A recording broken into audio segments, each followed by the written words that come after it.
తిరుపతి ఎపిసోడ్లో ఇప్పుడు ఎలా నడిపించినట్టు ఒక ట్రాప్ చేసింది వైసీపీ ట్రాప్లో. ఇన్ఫ్యాక్ట్ మీ వాళ్ళందరూ పడ్డారు వాళ్ళు వేసిన దాంట్లో. పల్లా శ్రీనివాసరావు ఛాలెంజ్ చేసి రాకపోవడం అనేది మీ వైపు నుంచి ఉన్న మిజరబుల్ ఫెయిల్యూర్. అది అలాంటప్పుడు ఛాలెంజ్ చేయకూడదు, లేకపోతే లోకల్లో వచ్చి చూస్తారని.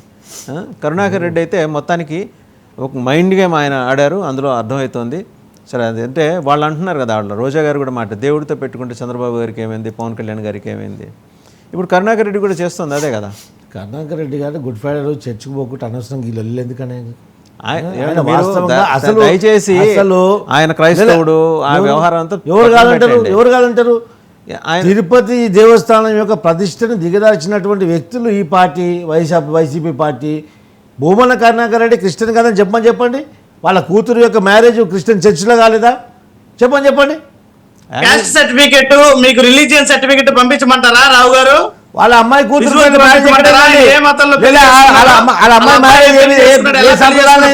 సంప్రదాయం అయిందా? చాలా దొరుకుతాయండి. కాస్ట్ సర్టిఫికెట్ కాదు. భూమన కరుణాకర్ రెడ్డి కూతురు మ్యారేజ్ చర్చిలో అయిందా జరిగిందా? క్రిస్టియన్ పద్ధతిలో జరిగిందా లేదా? హైందవ సంప్రదాయం ప్రకారం జరిగిందా? అది ఒక మాట చెప్పండి. ఇప్పుడు నేను ఒక ప్రాక్టీసింగ్ ఉంది, నేను స్వచ్ఛమైన 100% ఉంది. నేను నా పిల్లల మ్యారేజ్ క్రిస్టియన్లో చేస్తానా? ఎంత క్రిస్టియన్ పైన, ఎంత యేసు ప్రభు మీద అభిమానం ఉన్నా, ఎంత క్రిస్టియనిజం మీద అభిమానం ఉన్నా నేను క్రిస్టియన్ లో మ్యారేజ్ చేయగలుగుతానా? మీరు దేనికైనా సిద్ధమా చెప్పండి, నేను సిద్ధం అనేది ఒక మాట చెప్పండి. భూమన కరుణాకర్ రెడ్డి గారి కూతురు పెళ్లి క్రిస్టియనిజం ప్రకారం జరిగిందా, హిందూయిజం ప్రకారం జరిగిందా? ఈ ఒక్క మాట జవాబు చెప్పండి సార్. ఈ ఒక్క మాట జవాబు చెప్పండి. సురేష్ గారు అరే ఉన్నవాళ్ళు ఎందుకు పారిపోతున్నారు ఇక్కడ? చాతగాతనం కాదా? మంచిగా జోలిపీను మంచిగా నేను చెప్పేది. భూమన కరుణాకర్ రెడ్డి కూతురు పెళ్లి క్రిస్టియన్ సంప్రదాయంలో జరిగిందా, హిందూ సంప్రదాయంలో జరిగిందా? అది ఒక మాట చెప్పుకోవాలి. ఒక మాట చెప్పు. భూమన కరుణాకర్ రెడ్డి కూతురు పెళ్లి క్రిస్టియన్ పద్ధతిలో జరిగిందా, హిందూ పద్ధతిలో జరిగిందా? ఈ ఒక్క మాట జవాబు చెప్పు. ఆయన క్రిస్టియన్ హిందువా? వెంకటేశ్వర స్వామి పైన ఆయనకు ఉన్నటువంటి నమ్మకం ఏంది? ఆయన చేస్తుంది నాటకమా లేకుండా భక్తియా? తిరుపతి కొండ పైన ఆయనకు ఉన్నటువంటి ఆవేశమా, ఆక్రోశమా, లేకుంటే పలన హిందూయిజం మీద హైందవ సంస్కృతి పట్ల ద్వేషమా? అదే చెప్పయా, ఏ పద్ధతిలో జరిగింది? భూమన కరుణాకర్ రెడ్డి కూతురు పెళ్లి ఏ పద్ధతిలో జరిగింది చెప్పు. ఏమైంది? ఏ పద్ధతి జరిగింది? క్రిస్టియన్ పద్ధతి జరిగిందా, మస్జిద్ లో జరిగిందా, చర్చిలో జరిగిందా, గుడిలో జరిగిందా? చెప్పు. మాది జవాబు లేదానికి ఏం కావాలయ్యా? నీకు జవాబు చెప్పు. ఏమని? భూమన కరుణాకర్ రెడ్డి కూతురు పెళ్లి క్రిస్టియన్ సంప్రదాయం జరిగిందా, హిందూ సంప్రదాయం జరిగిందా? ఒక మాట జవాబు చెప్పు. హిందూ సాంప్రదాయం ప్రకారము జరిగింది.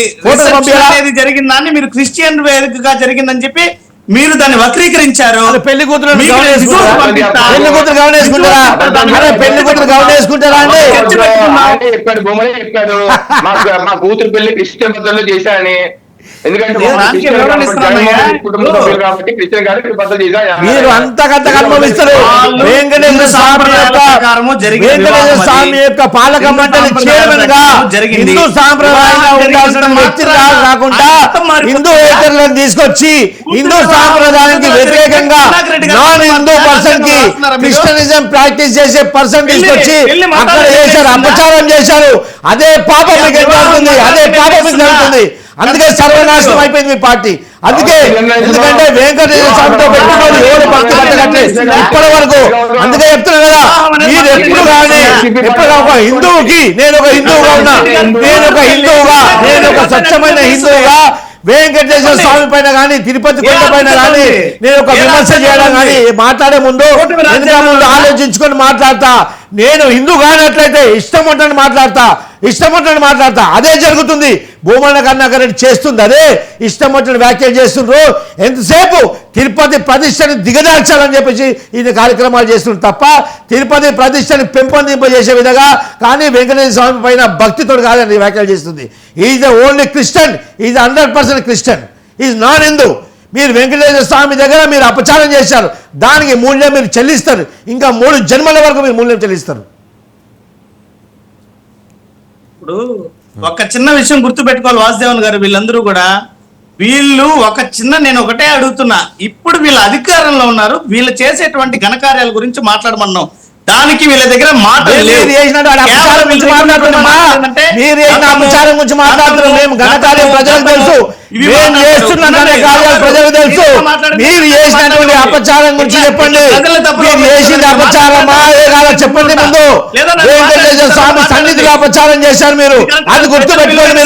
మీరు వెంకటేశ్వర స్వామి కలియుగ ప్రత్యక్ష దైవమైనటువంటి వెంకటేశ్వర స్వామి సన్నిధిలో అపచారం చేశారు మీరు. మీ పార్టీ అపచారానికి పాల్పడ్డది, అది గుర్తుపెట్టుకోండి. ప్రజలకు మీరు క్షమాపణ చెప్పాలి. ఈరోజు ప్రజలందరూ గమనిస్తున్నారు.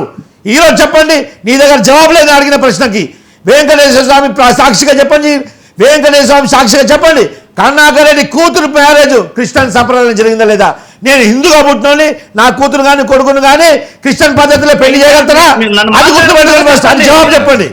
ఈరోజు ప్రజలు చూస్తున్నారు, అది జవాబు లేదు. కానీ మా ఘనకార్యం గురించి నీకెందుకు? మా ఘనకార్యం ప్రజలు చూస్తున్నారు. మీరు చేసిన అపచారం గురించి చెప్పండి. నేను మాట్లాడుతున్న మీరు చేసిన అపచారం, మీరు అపచారం చేసిందే కాక ఇంకా అపచారాలకు పాల్పడుతున్నారు. అయిందా రావు గారు? మాట్లాడమంటారా, ఇంకేమైనా గ్యాప్ ఇవ్వమంటారా? ఫస్ట్ నేను అడిగిన జవాబు చెప్పి ముందుకు పోనా చెప్తున్నా, మీరు చెప్పలేదు. అడిగాను అనుమతి. భూమన కరుణాకర్ రెడ్డి కృష్ణరా హిందువా? అదొక మాట చెప్పండి.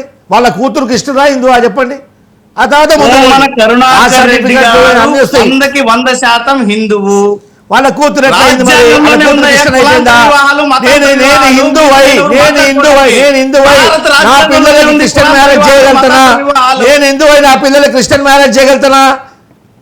నువ్వు హిందూ బొట్టు పెట్టుకుని వచ్చావు కదా, మీ కొడుకులు కానీ బిడ్డలు కానీ క్రిస్టియన్ మ్యారేజ్ చేస్తావా? నా భార్య ముస్లిం అయ్యా, నా భార్య ముస్లిం. నువ్వేంది? భార్య ముస్లిం. నువ్వేంది మరి? నేను మతాంతర వివాహం చేసుకున్నా. నువ్వు హిందూ కదా తప్ప రాజ్యాంగంలో లేదా? నువ్వు అట్లా ఉన్నప్పుడు ఇప్పుడు నేను కూడా ఒక తిరుపతి దేవస్థానానికి నేను రిప్రజెంట్ చేస్తున్నా. అలాంటి స్థానంలో ఉన్న వ్యక్తి, అలాంటి నేనేమంటున్నా, అలాంటి స్థానంలో ఉన్నటువంటి వ్యక్తి తన సొంత కూతుర్లకి కానీ క్రిస్టియన్లో చేయరు మ్యారేజ్ ఎవరు కానీ. అది హిందూ సాంప్రదాయాన్ని తెలుసుకోలేదు. ఇప్పుడు మీరు మతం మారిపోతుందా? అట్లా కరుణాకర్ రెడ్డి గారి కూతురు క్రిస్టియన్ ఆచారంలో జరిగితే ఆయన మతం మారిపోతుందా? ఎందుకు మారిపోదు? రైట్, సరే. సురేష్ గారు, అంటే నాకు చిన్న సందేహం అండి. జనరల్గా మీరు మతాంతర వివాహం చేసుకున్నారు, అప్రిషియబుల్. మీరు సెక్యులర్ విధానంలో ఉన్నారు, చక్కగా బొట్టు పెట్టుకున్నారు. మీ పేరు ఏమన్నా మార్చుకున్నారా తర్వాత? నా పేరు ఎటువంటి పరిస్థితుల్లో మారలేదు, నా మతం మారలేదు. ఊరుకోరు కదా పేరు మార్చకపోతే, మారిపోవాలి కదా. ఎవరు కూడా మా ఇంట్లో మా సత్యం అనేది ఆవిడ ఆచారాలు, ఆవిడ విధానాలు ఆవిడది, నా విధానాలు నాది. ఎక్కడ కూడా వివాహం అనేది మతాన్ని డిసైడ్ చేయదు. భారత రాజ్యాంగంలోనే కులాంతర వివాహాలు, మతాంతర వివాహాలకి వెసులుబాటు ఉంది.